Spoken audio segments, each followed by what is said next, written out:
That's me, Robert Lemieux. You're probably wondering how I got myself into this situation. Well, it all started way back in June 24th, 1970. But first, some background information. I was a Canadian lawyer and I served as an intermediary for the FLQ during the October crisis. The FLQ had two main cells, the Cheniere cell and the Liberation cell. Here, I'll show you around. So, on June 24th, 1970, it was an explosive start to the FLQ's movement this decade. The National Defense Headquarters were bombed by the FLQ, killing a communications supervisor in the process. This was the beginning of something great.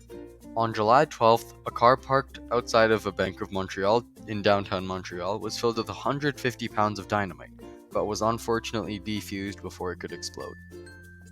On October 5th, the FLQ Liberation Cell took a big step forward. They managed to kidnap James Cross, the British Trade Commissioner. Police later received ransom notes that identified the kidnappers as FLQ Liberation Cell members. The notes demanded the release of 23 political prisoners, safe passage and residence to Cuba or Algeria, broadcast and publication of the FLQ manifesto, and $500,000, which is now equivalent to $3.7 million. On October 7th, police raids started happening. This day, police arrested 30 people, and several French newspapers started publishing the FLQ manifesto to meet the demands. Radio stations were notified of the threat to James Cross's life, and the Liberation Cell set a deadline for October 10th, or else James Cross would be killed. On October 10th, the government managed to negotiate with the Liberation Cell to not kill Cross. However, the FLQ Cheniere Cell also kidnapped someone.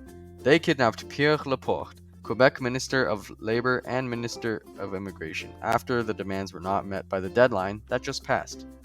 The next day, on October 11th, tensions intensified. Police officers were flooded with requests for protection by many officials from all around Quebec.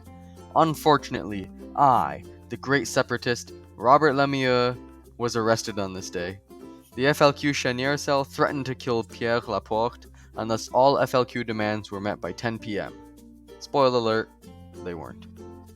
On October 13th, the Prime Minister said the legendary quote, "Well, just watch me." Pierre Trudeau was being interviewed in front of the Parliament buildings by CBC News. The reporter expressed concerns about heavy military presence in the city. This prompted Trudeau to say, never mind, I'll just play the clip for you. There's a lot of bleeding hearts around who just don't like to see people with helmets and guns. All I can say is go on and bleed, but it's more important to keep law and order in this society than to be worried about weak-kneed people who don't like the looks of a soldier. At any cost? At any cost? How far would you go with that? How far would you extend that? Well, just watch me. That was one of Trudeau's most famous quotes. On October 15th, a giant FLQ rally formed. Around 3,000 students attended a rally in support of the FLQ, and they called on the government to meet the FLQ terrorist demands. Later that evening, the Quebec government announced they would release 5 FLQ prisoners on parole and guarantee both cells safe passage out of Canada in exchange for the return of the hostages Cross and Laporte. That same day, Premier Bourassa announced that he asked the federal government for military assistance under the National Defense Act. Within an hour of his announcement, 1,000 soldiers were deployed at key locations all across Montreal. The next day, on October 16th, 1970, the War Measures Act was invoked during peacetime for the first time ever. The Prime Minister Pierre Trudeau assembled the federal cabinet after requests from Premier Bourassa, the Montreal municipal government, and Montreal police forces asked them to invoke the War Measures Act. Under emergency regulations, the FLQ became outlawed and membership becomes a criminal act. Some civil liberties are suspended, causing authorization of arrests and detentions without charges. Trudeau said the government had no other choices but to invoke the War Measures Act.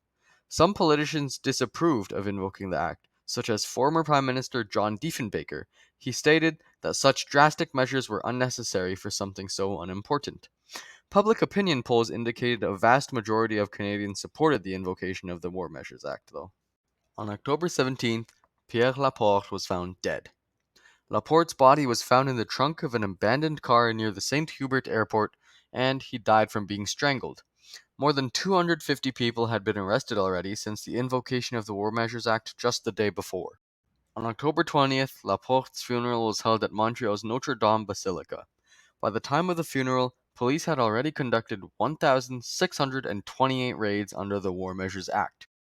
On November 6th, my friend Bernard Lorty of the Chenier cell was arrested in an apartment raid. However, other Chenier cell members managed to evade capture and escaped. By November 13th, charges have been laid against 46 people because of the War Measures Act. On December 1st, a Public Order Temporary Measures Act was passed. It was used to provide temporary emergency powers for the preservation of public order in Canada. It was passed by a vote of 174 to 31. This act replaced the War Measures Act and would be put in place until April 30th, 1971. On December 2nd, my friends Jacques Cossette Trudel and his pregnant wife Louise Lanctot were arrested by the police. Later that day, James Cross was freed. Finally, police had negotiated for the release of James Cross in exchange for safe passage of all Liberation Cell members, including Cassette Trudel and Louise Lanctot, to Cuba. After being held in a room in a Montreal apartment for 59 days, James Cross had lost 22 pounds but was otherwise in good health. He had not been harmed, and he described his captors as courteous. On December 28th, important Chenier cell members were captured. The October crisis ends as Paul Rose and his brother Jacques Rose, along with Francis Simard, are arrested on a farm southeast of Montreal.